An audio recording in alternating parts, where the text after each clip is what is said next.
धन्यवाद अध्यक्ष महोदय। मला पुरवणी मागणीवरती बोलण्याची आपण या ठिकाणी संधी दिली। पाणी पुरवठा व स्वच्छता विभागाच्या पूरक मागणी क्रमांक Y2 एकूण बाब क्रमांक 432 पान क्रमांक 301 वर मी या ठिकाणी बोलण्यासाठी उभा आहे। सोलापूर शहराला दररोज पाणी पुरवठा होण्यासाठी मागील वर्षी हिवाळी अधिवेशनात समांतर जलवाहिनीला पूर्ण होण्यासाठी 89 कोटी रुपयाची मागणी मी त्या ठिकाणी केली होती। महाराष्ट्राचे मुख्यमंत्री देवेंद्र फडणवीस साहेब यांनी त्यांच्या 100 दिवसाच्या प्रोग्राममध्ये 89 कोटी रुपये मंजूर करून दिले आणि ती समांतर पाईपलाईन पूर्ण देखील झालेली आहे। परंतु पाईपलाईन पूर्ण झाल्यानंतर एक बाब अशी लक्षात आली की शहराला रोज पाणी पुरवठा करणं अद्याप शक्य नाहीये। फक्त जे पाणी नदीवाटी येत होतं ते पाणी आता पाईपलाईन वाटी येत आहे।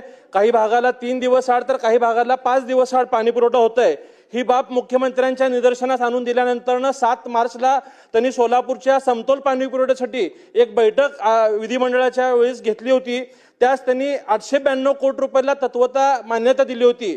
आज त्या 892 कोटी रुपयाच्या पाणी पुरवठा योजनेतनं सोलापूर शहराला नवीन 23 टाक्या बांधणे गरजेचे आहेत।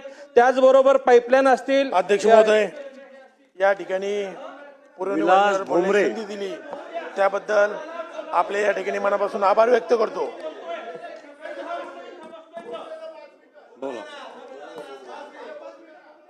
12 लाख सोलापूरकरांच्या पाण्याच्या प्रश्नासाठी बोलायला उभारलोय।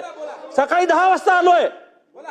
या ठिकाणी सोलापूर शहराची ही पाईपलाईनची कामं प्राधान्याने होणं गरजेचं आहे। स्वतः मुख्यमंत्री या ठिकाणी सकारात्मक आहेत। आज सुद्धा आम्ही मुख्यमंत्र्यांना भेटलोय, पालकमंत्र्यांना, आम्ही चीफ सेक्रेटरींना भेटलोय। त्यांनी आम्हाला असं आश्वासित केलंय की या 892 कोटी रुपयाचं टेंडर या 4-8 दिवसात लवकरच काढण्यात येईल। परंतु माझी शासनाला अशी विनंती आहे की प्रथम टप्पा असेल किंवा द्वितीय टप्पा असेल, या दोन्ही टप्प्यासाठी शासनाने निधीची तरतूद या ठिकाणी करावी, जेणेकरून या 892 कोटी रुपयाचं काम वेळेत पूर्ण झाल्यानंतर सोलापूर शहराला रोज पाणी पुरवठा होणार आहे। यासाठी या शासनाने प्रयत्न करावे। त्याचबरोबर नगर विकास विभागाच्या बाब क्रमांक 101 मध्ये मी या ठिकाणी मागणी करताय। सोलापूरचे ग्रामदेवत शिवोगी सिद्धरामेश्वरांचे जे अतिप्राचीन मंदिर आहे हे अमृतसरच्या धर्तीवरती तलावाच्या मधोभागी आहे। हे लोकसहभागातनं 12व्या शतकात स्वतः सिद्धरामेश्वरांनी खोदून काढलेलं तलाव आहे। याच्यासाठीही शासनाने 10 कोटी रुपयाचा निधी द्यावे।